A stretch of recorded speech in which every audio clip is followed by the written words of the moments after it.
Forget gurus. Forget anyone claiming to be an online business expert without going through the challenges of entrepreneurship themselves. The Real Money, Real Business podcast is here to prove the best insights in online business comes from your fellow online business builders. We dig into stories of entrepreneurs selling their business on the Empire Flippers marketplace so that you can learn how they made their business profitable, how they overcame obstacles, and what lessons they learned in their online journey. If you want to take your business and your knowledge to the next level, you've come to the right podcast. Let's get started. Hey everyone, Sarah here with another great business to discuss on this episode of the Real Money, Real Business podcast. Today's guest is Theo and Leo, and they are selling their Amazon FBA business on the Empire Flippers marketplace. Welcome to the show, Theo and Leo. How are you doing today? Hey, thank you for having us. We're doing great. Thank you. Thanks, all. Awesome. Well, good to have you both here, and definitely looking forward to talking a bit more about the business. Before we dive in, let's go over the business real quick. So this is an Amazon FBA business in the health and home niches, created in January 2019. The average monthly revenue of the business is $17,513, and it has an average of $6,721 per month in net profit, and that is based on a 10-month pricing period. Included in the sale of the business are Amazon Seller Central account with one SKU, domain and all site content and files, trademark, social media accounts, Facebook and Instagram, and supplier contracts and relationships. For everyone listening, you can visit empireflippers.com/marketplace and search for listing number 47758 to learn more about the business or to unlock the listing to start your due diligence if you're interested in purchasing. Now that I've given a general overview of the business, let's dig into the interview. So start me off. Tell me a little bit about your background in building and running online businesses. Sure. So Theo and I are friends from university, and we've both studied business, and we did not have any prior background on e-commerce. And this is definitely our first business together. So we learned everything from scratch, and we were very excited to grow this together. Oh, I love it. It's so cool that you guys are two friends running this business together. So walk me through, how did you arrive to the point where you started this business in particular? How did you come up with the idea for this business? Yeah, sure. So both Theo and I wanted to launch a company together, and then we came across a group of persons who had started Amazon FBA also, and they were showing great results.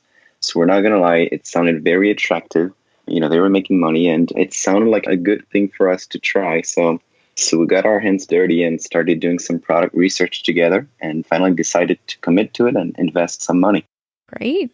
So it's awesome to hear that you loved the sound of FBA. It sounded really good and really lucrative. I'm curious what your experience has been like now working in FBA, and, do you think that this model is a good model for those interested in online business? So the real opportunity for FBA is that Amazon handles all the logistics, from the warehouse to the end consumer, and they also handle a good portion of the customer service. So it's really what makes this business great for everyone around the world, as long as you have a computer. And we've been doing really well. We're handling, the communication with the Chinese suppliers. We're handling a lot of the operations, obviously. But the fact that Amazon is doing all this for us is really what made this possible. And it's a great business, basically, for anyone, as long as you got a computer and you got some time. I think it's a great opportunity. Absolutely. Glad it's working out for you guys. So why did you choose this niche that you're working in? It's a good question. So it wasn't random. Theo and I spent a couple of weeks, 10 hours a day doing some research on Amazon. We used a tool called Helium 10 that allowed us to see how products on Amazon were doing in terms of revenue. And we spent hours and hours digging through thousands of products. And we were comparing products between, among themselves, see what kind of ROI profitability they would give us. And, after all this research, we finally came to a decision on one SKU, the one we launched. And I would say it's going pretty well because we got a really great profit margin, and we've been having a steady income for almost a year now. Great. Yeah. I know the business is doing really well, and it's definitely very simplified with your one SKU. So it's pretty cool. Now, the business is doing well. So that does lead to the question of, why would you be selling the business now instead of, say, keeping it and growing it? Yeah. So we've discussed it extensively in the previous weeks. What happened is Theo and I started this in university when we were juniors, and we've been running it for a year. We're graduating from university right now, and we've both committed to an actual job position starting soon. So the reason why we're selling this business is because we want to focus 100% of our time and energy to the new jobs we found. And even though the business is very profitable, we're looking to focus on the new jobs. Absolutely. Yeah, that makes a lot of sense. What is it that you found that just seemed to really work for you while building this business? Well, I'm not going to lie, there are a few things that didn't work for us or that could have worked better. For example, we started with not enough inventory, which quickly became a problem, but we became that. What's really worked for us is the brand image we built. We paid a designer to make a really attractive design packaging for our product. We've invested time and money in our product images, in our videos, and I think that has paid off 10 times over already because our conversion is so high. Amazon is liking this a lot, because they track conversion. And I would say that out of everything we tried, really the packaging, the listing pictures, the listing video, even the copy in the listing, it's been working really well for us. Oh, that's great. Well, then I'm sure you're probably going to have some good insight here. Would you say there's anything that you'd wish you'd known we'd gotten started and, might serve as good advice for other listeners out there? I would say that it's important to launch the product, but also to keep an eye on the numbers. Most of the work now is about tracking the conversion, the number of sessions we're getting, making sure, there's no new competition, so keeping an eye out on the market. And if anything, you don't need special skills, but what you do need is to keep an eye out and, make sure everything is running properly, because when and if something happens, then you're very fast to react and, there won't be any loss in revenue or anything, which hasn't happened to us, but I'm just saying it's very important to keep an eye out. Yeah, absolutely. And I think you're totally right about that. It's such an important thing to be watching, especially in FBA in particular. Awesome. So, what are you currently doing in terms of marketing for the business? So that's a very interesting question because we find our situation to be slightly different from other sellers. Almost everybody out there is doing PPC. We've also tried it ourselves. It came down to this. When we turned PPC off, we got the same amount of sales after. Our ranking is so powerful on all the main keywords that when we're running PPC, we're actually cannibalizing our own sales. People are clicking on our ads, but the ads are off. They're still clicking on our listing. So we turned PPC off and all our sales are organic from organic searches on Amazon. We're not running any marketing campaign outside of Amazon. We did try Facebook and Instagram in the very beginning, but chose not to invest more time or energy into it. And we've been focusing on organic sales and traffic from Amazon. PPC has been off for a few months now, and the sales are doing really, really good. Awesome. So if you were to keep the business, what are some ways that you would try to grow it? I don't know if you mentioned this before, but so our business is established in the US. We've been looking at Amazon Europe, Mexico, and Canada. And we haven't really done it yet because it was just a matter of taking the time to study it. But we think it would be a good opportunity to grow with the same SKU. And then other ways to grow the business we would have been looking at is by launching complementary products in the same niche, because, people are keen to purchasing products from the same brand. So we think there's an opportunity there to launch some complementary products in the US and then expand the same SKU in other countries such as Canada, maybe the United Kingdom, and also Germany. Cool. Now, on the flip side, just making sure we're covering both sides of the story here, what would you say are the biggest risks with a business that a buyer should be aware of? So I would say that the biggest risk is you're selling on Amazon. That's your main stream of revenue. So anything that Amazon does can go in your favor or against you. And when it goes against you, it could shut down your sales for a few days or worse. It's never happened to us, but I would say the main risk is something related to Amazon happening that's not favorable to your business. Sometimes Amazon requests some additional documentation for your product, or sometimes, there's something very random happening. I know last year Amazon took a swing at pesticide products, so lots of sellers in that niche were affected. But again, it's never happened to us. We've never received any attacks or anything like that. It's been very smooth for almost a year now. But I would say the main risk is just anything with Amazon, because that would affect the business and revenue directly. Yeah, absolutely. It's the sad reality for a lot of people facing Amazon, but I think it's just about everyone else on the internet too, right? Google as well. We're all at the mercy of what they're going to decide to do. Great. So a little bit of a different subject here. Can you describe the amount and type of work you do on this business for maintenance? Sure. So I guess it was more work in the beginning. And now our typical work week looks like a couple of hours every day, logging in, looking at the sales from the previous day, looking at the metrics such as conversions, making sure our inventory level is good. If the inventory is selling well, we're looking at the next date where we need to order from our Chinese suppliers, taking into account the lead time and then the shipping time, because they can both be pretty long, although standard for the industry.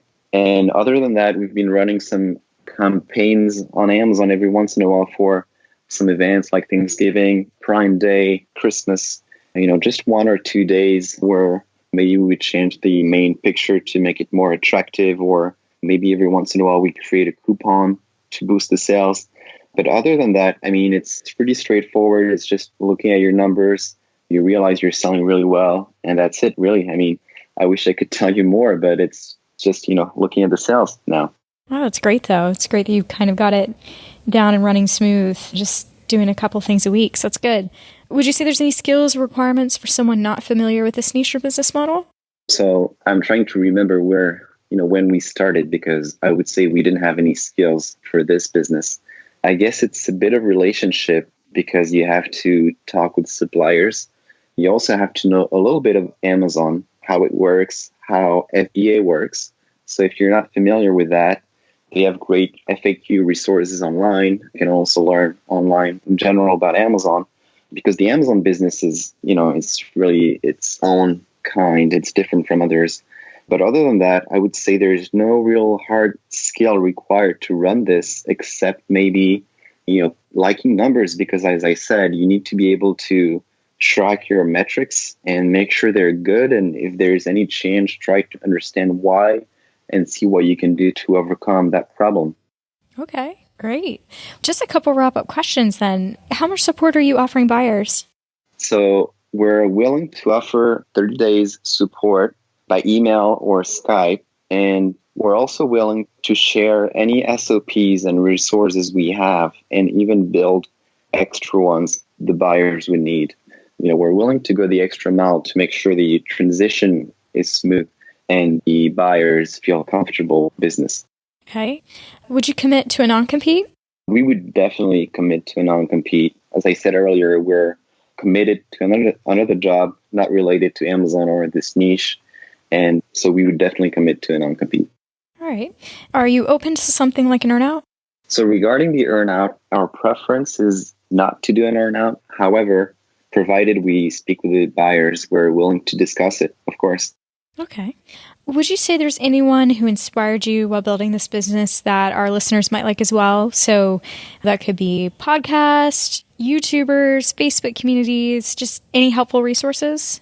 I would say that we've been inspired by some close friends who were selling on Amazon. So they're not famous or anything. I can't link to any of their resources. We like the course, The Amazing Selling Machine, which is getting pretty famous in the Amazon community. And on a personal note, I like to listen to Gary Vee, who's not involved with Amazon, but he's a very inspirational speaker. And I think he's very inspirational to any entrepreneurs out there. So if you don't know him, or if you don't listen to him actively, I would definitely recommend listening to Gary Vee. Awesome. Well, I know that you've mentioned a couple tools you're using earlier, Helium 10 and things like that, but just any other recommendations you might have in terms of software, tools, things that could help other people with running their FBA businesses? Yeah, sure. So Helium 10 and also Viral Launch, we've been using those two tools to keep an eye on our rank. So they're really helpful for keyword research on Amazon, discover new keywords and see where your rank is on those keywords. And they're also very helpful for product research because they give you the estimated revenue of other products. Other than that, we've also used ManyChat in the past for running a Facebook bot. We've also used a tool called Buffer for social media posting. And we have an automated email campaign that's running with a competitor of MailChimp. That tool is called Sendinblue. And we would definitely share all our resources about those tools to the buyers. Excellent. What would you say drove you and motivated you while having this business? I would say both the time, because we were students with a bit of time on our hands, and also the attractive profit that would come out of it. We thought it would be very easy in the beginning, then it turned to be more difficult, of course, but we're very happy to have done it because it worked, and it's a very attractive profit indeed. So we're very happy and proud of what we have accomplished. Excellent. So this is my final question. Putting yourself in the shoes of a buyer, why do you think this is a business worth buying? So the advantage of our business is that we did all the product research for that one SKU. It's been very profitable for a year with very steady sales. So you could almost buy this and know nothing about the niche or the industry and maybe just a little bit about Amazon FBA. And the benefit of only having one SKU is you only need to reorder every once in a while, but to only one supplier. So the maintenance is very low. I know most other businesses have 10 to 200 SKUs for a similar benefit, and we only have one. It's running great. It's already ranked. The maintenance is very low. You don't need any special skills. So I think it's a great opportunity to any buyer out there interested in getting into the Amazon game. Yeah, absolutely. I think you're right on the mark with that. This has been a great conversation. I've basically run through all my questions here. Was there anything else you guys wanted to add that I might have missed? Oh, yeah, maybe one thing. We have a trademark in the US. So if you don't know this, a trademark on Amazon allows you to add a video to your listing and also what they call enhanced brand content, which is adding extra pictures and text to the listing. And both increase the conversion a lot. We noticed that most competitors don't have it, but we do. So it's great for the conversion of the listing. It's also great to prevent counterfeits, so nobody else is allowed to sell on your listing. And it's a great foundation for the buyers because they can build a brand. They can continue building it on Amazon and outside Amazon with this trademark. Yeah, that's a good addition. I'm glad you added that in.